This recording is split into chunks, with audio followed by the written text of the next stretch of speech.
저희들 오늘 이 주신 말씀 가지고서 우상에서 언약으로라는 제목으로 함께 말씀을 나누도록 하겠습니다.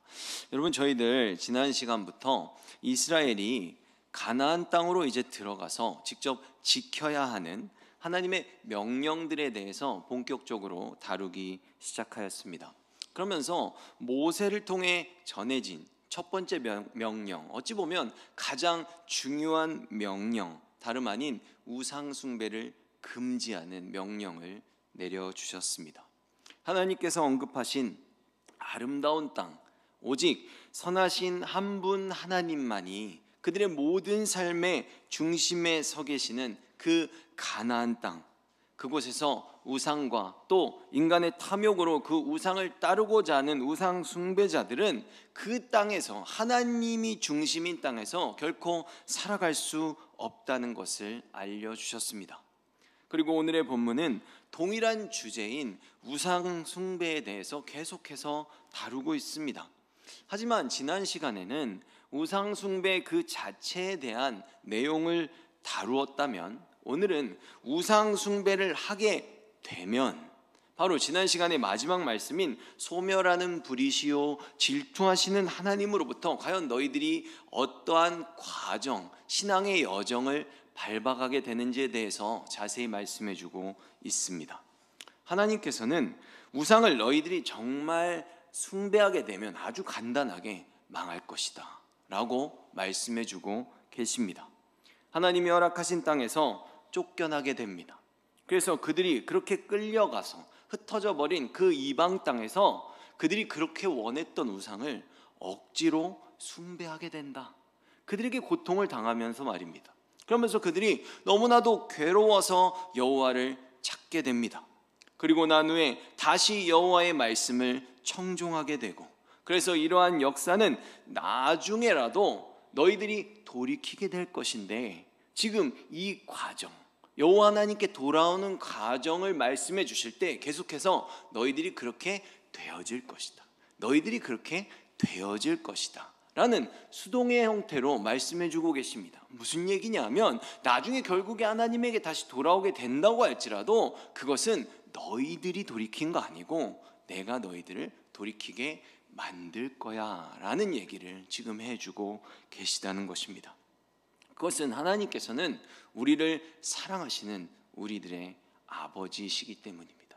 그래서 오늘의 본문의 마지막 절에 보면 여호와는 자비하신 하나님이시라 할 때 이 자비라는 단어는 부모가 자녀를, 자신의 모든 것을 헌신해서 사랑하는 그러한 어원을 가지고 있는 단어를 이곳에서 사용하고 있습니다. 그렇다면 여러분, 성경에서 지금 전하고 있는 그 오늘의 본문을 통해서 과연 우리가 깨닫고 실천하면서 살아가기를 원하시는 그 핵심의 내용은 무엇일까요? 첫째로 우리들은 나 자신을 잘 알아야 합니다. 다시 말해서 이 우상 숭배의 과정들 그 속에서 지금 이들이 지나가게 된, 하나님이 말씀해 주시는 너희들이 우상을 숭배하게 되고 그 나라로 흩어지게 되고 다시 나에게 회개하게 되고 내가 너희들을 부를 것이고 다시금 나에게 돌아오는 이 모든 과정들 속에서 과연 우리들의 감정이 어떻게 변하는지, 우리들이 과연 어떠한 마음의 자세를 갖게 되는지에 대해서 자세히 알아볼 필요가 있는 것입니다. 왜? 우리들은 그것들을 잘 대처할 수 있어야 되기 때문입니다. 그렇다면 한번 우리가 이스라엘의 그 백성들, 그리고 지금의 우리들의 신앙의 여정 가운데에서도 그대로 일어나는 이러한 과정들로 한번 함께 들어가 보도록 하겠습니다. 먼저 세상에서 죄를 짓고 이 죄인들 가운데 함께 살아가는 것이 너무 힘들어서 고통스럽게 살아가던 우리들, 이스라엘 백성들을 하나님께서, 주님께서는 우리들을 불러주십니다. 그리고 주님을 만나는 은혜를 받습니다. 복을 받은 것입니다. 이때는 두말할 필요가 없습니다. 여러분, 에베소 교회에게 첫사랑을 기억하라고 말씀하셨을 때처럼 여러분들 주님을 처음 만났을 때 여러분들의 그 감격을 아직도 가지고 계십니까? 그때는 그냥 별 조건을 달지 않습니다. 무한 감사입니다. 그냥 나 같은 죄인을 살리신 주님, 나를 위해 십자가를 지신 그 주님 한 분만으로 모든 것이 다 해결되는 그 순간, 다른 것 아무것도 가진 것 없어도 그때는 그냥 감사만이 우리들의 삶 가운데 있을 뿐입니다. 주님을 만났는데 뭐가 더 필요하겠습니까? 내 죄를 주님이 다 사해 주시고 우리에게 영생을 주시고 우리들을 구원해 주셨다는데 무엇이 더 우리들에게 필요할 것이 있겠냐는 말입니다. 정말 주님 한 분만으로 만족하는 가장 뜨거운 순간이 아닐 수 없습니다.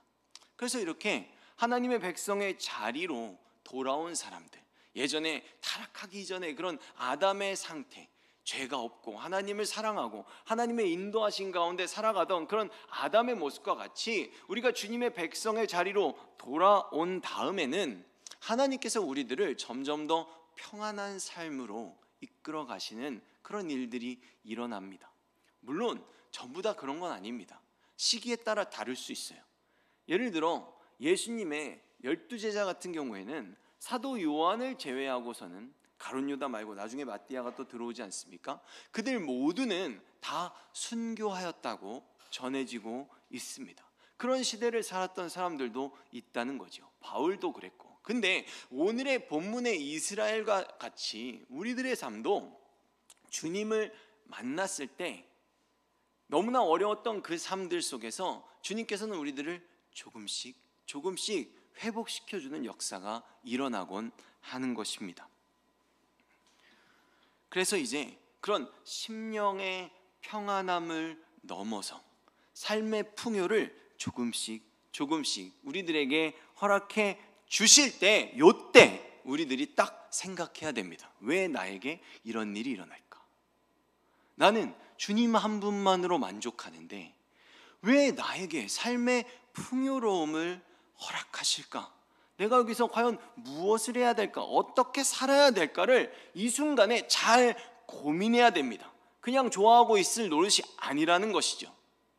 가장 올바른 결론은 바로 나눠야 되고 그것들을 우리는 흩어야 됩니다. 처음부터 그것이 없어도 우리는 살 수 있습니다. 이미 예수 그리스도 한 분만으로 우리는 영생을 선물로 받은 자들입니다. 주님이면 되는데 우리들에게 자꾸 주십니다. 왜 주실까요? 없어도 살 수 있다는 걸 아는 너희가, 나의 마음을 누구보다 잘 아는 너희가, 다른 누구보다도 나를 사랑하는 너희들이 지금 이것들을 흩어서 구제함으로써 그 영혼들에게 나눔으로써 그들도 너희들처럼 살리라고 우리들에게 부탁하고 명령하고 계십니다. 그런데 많은 사람들은 여기서부터 틀어지기 시작합니다. 그동안 내가 고생 많이 했으니까 이제 나보고 두 다리 쭉 뻗고 살기를 원하시는구나. 맨날 풀만 먹다가 이제는 좀 이렇게 기름진 것도 먹으라고, 고기 반찬도 먹으면서 건강하게 한번 재밌게 잘 살아보라고 나에게 이런 풍요로움을 허락하시는구나. 나는 소중하니까 라는 생각을 하면서 그런 인생을 살아가기 시작하는 것입니다. 근데 그렇게 되면 사람들의 삶 속에서 어떤 현상이 일어나냐 하면 정말 힘들 때는 살기만을 바라던 사람이 갑자기 삶의 질을 따지기 시작합니다. 한 가지 예로 제가 아는 한 형님이, 그분이 저한테 왜 그러셨는지 제가 지금도 잘 모르겠는데 자동차를 파는 분이셨어요. 그것도 고급 외제 승용차를 타는 분이 저한테 차를 팔러 오신 적이 있었습니다. 제가 목회자인 걸 알면서도 저한테 오셨더라고요. 근데 그분이 저를 딱 만나서 처음에 딱 하는 말이 그거였어요. 형서방, 차는 품격이야. 저한테 딱 그렇게 얘기하더라고요. 근데 그때만 해도 제가 품격이 없었어요. 품격이 없는 사람이었습니다. 그래서 제가 자동차는 나에게 그냥 이동수단일 뿐이다 그러면서 그냥 이렇게 밥 한번 사줬더니 다시는 저에게 연락을 안 하셨었습니다. 뭐 그렇게 막 친한 분은 아니었었는데, 사람이 그렇게 자꾸 삶의 질을 중시하다 보면 어느 순간 우리 안에 무엇이 없어지냐 하면 나의 현재 살고 있는 삶에 대한 만족이 사라지게 됩니다. 서서히 왜냐하면 사람의 탐심은 끝이 없기 때문입니다. 늘 더 좋은 것을 원하는 그 삶, 내가 이것만 가지면 정말로 끝날 것 같았는데 이거를 갖는 순간 그 앞에 있는 게 보이기 때문에 그것을 원하는 탐심을 내가 제재하지 않고 계속 살아가기 때문에 내 인생은 언제나 덜 행복한 삶을 살아가게 되는 것입니다. 왜? 이것을 갖지 못하는 그 삶이 행복하지 않기 때문입니다. 여러분은 행복하십니까? 무언가가 없어서 덜 행복한 인생은 그것을 가지게 되더라도 그 눈에 계속해서 다른 것들이 들어오기 때문에 영원히 불행한 삶을, 참된 만족이 없는 삶을 살아가게 됩니다.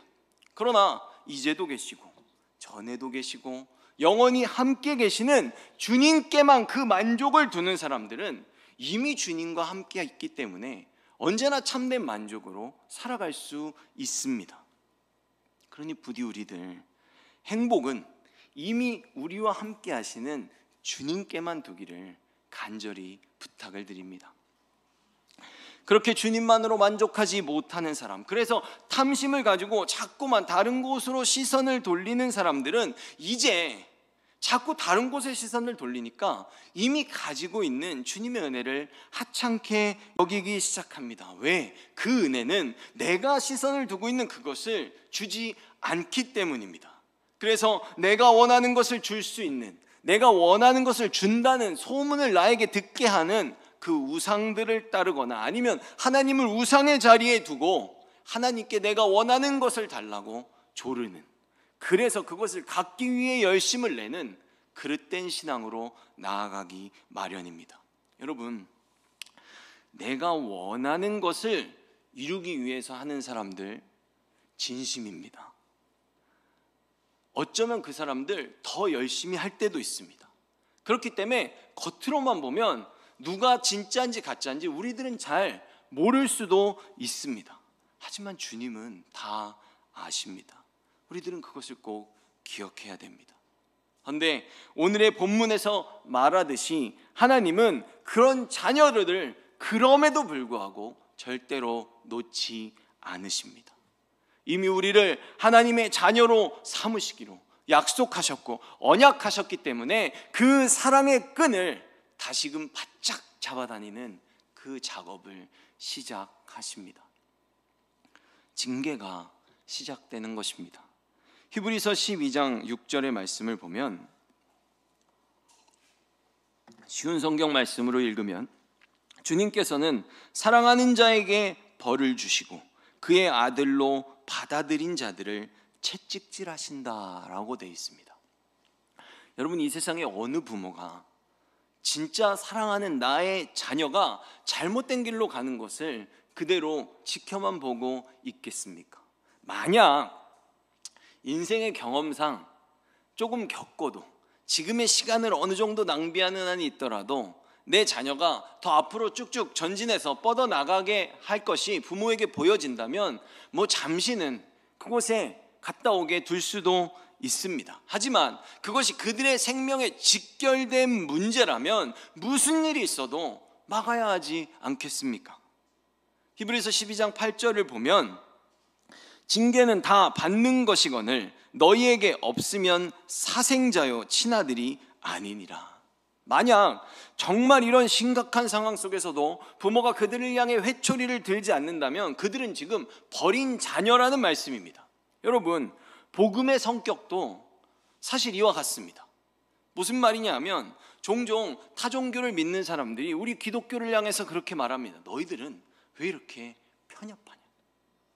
우리들은 서로 이렇게 화합하고 힘을 합치기도 하는데 너희들은 왜 이렇게 예수만 진리라고 고집을 피우고 편협하게 그렇게 이 세상을 그렇게 속 좁게 살아가냐고 기독교를 비판하곤 합니다. 그런데 여러분, 그거 마시면 뻔히 큰일 날 걸 아는데 그게 만약에 독국물이라면 내가 이거 한번 마셔봐도 될까? 라고 하는데 그거 먹으면 죽는데 그러면 여러분들 그거 마시라고 하겠습니까? 복음이 이와 같다는 것입니다. 예수 그리스도가 아니면 그들이 살 수 없는데 우리가 어떻게 그것을 그 선을 넘어서 그들의 생명을 가지고 타협을 할 수가 있겠냐는 것입니다. 만약에 저희 애가 간장을 콜라인 줄 알고 먹는 것 같으면 자꾸 먹겠다고 고집 피우면 한 입 먹일 수도 있죠, 그죠? 김 빠진 콜라 아니라고 그래도 말을 안 들으면. 하지만 독국물은 그렇게 한번 경험하게 할 수 있는 것이 아니고 예수 그리스도의 복음이 그런 성격을 가지고 있는 것입니다.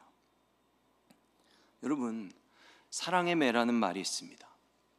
예전에 경원이가 머리가 좀 컸을 때죠. 은근슬쩍 저에게 그런 말을 하더라고요. 아빠는 목사님이잖아. 목사님이니까 막 이렇게 애를 때리고 그러면 안 되겠지? 이렇게 저한테 탁 묻더라고요. 그래서 제가 경원이한테 말씀을 읽어줬어요. 잠언 23장 13절을 읽어줬습니다.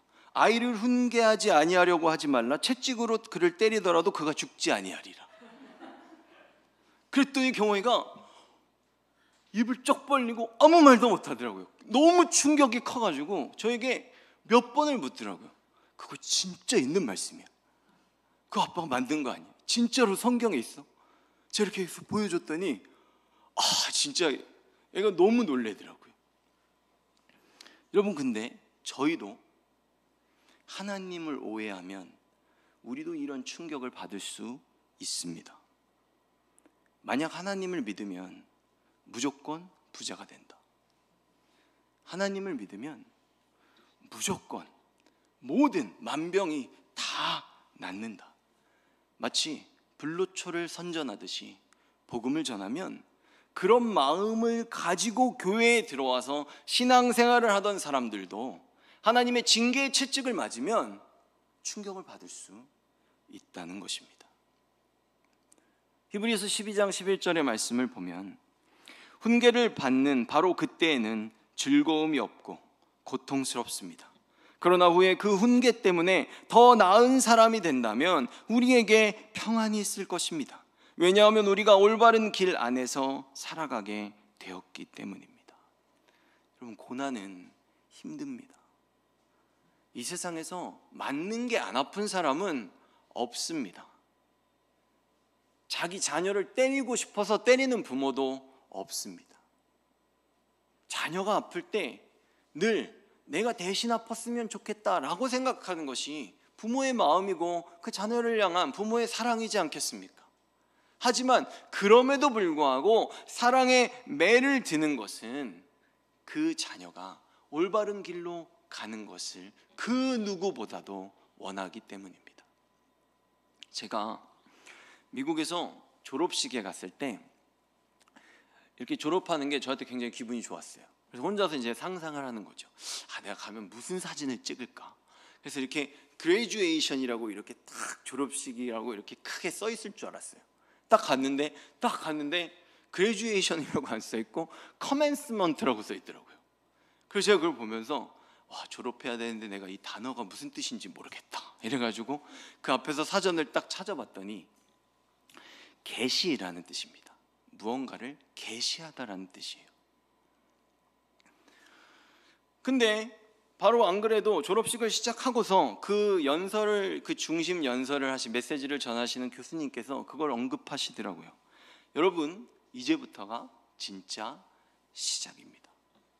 여러분은 지금까지 어떻게 목회를 할 수 있는가, 해야 하는가에 대한 아주 가장 기초적인 지식을 배웠습니다. 그것은 그냥 훈련일 뿐입니다. 이제서야 여러분들은 비로소 출발선에 섰습니다. 그러니까 교만하지 말고 뭔가를 다 배웠다고 생각하지 말고 지금부터 배워야 된다는 생각으로 최선을 다해 달려 나아가십시오 라고 말씀하셨습니다.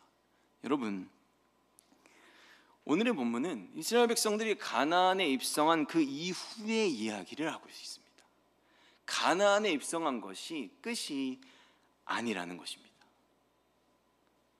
이 교회의 문턱을 넘어서 들어와서 앉았다고 그것이 끝이 아니라는 것입니다. 우리들이 살면서 주여 주여만 외치는 게 다가 아닙니다. 최선을 다해서 말씀대로 순종하며 나의 그 욕심과 내가 원하는 것들을 죽이면서 매일매일 죽으면서 우리는 살아내야 합니다. 주님이 우리를 부르셔야, 정말로 훗날 예수 그리스도께서 다시 재림하셔야 그때가 진짜 끝난 것입니다. 그러니 우리들 부디 매일의 삶 속에서 나 자신을 부인하고 자기 십자가를 지고 그리스도를, 그 발자취를 끝까지 따라가기를 진심으로 부탁드립니다.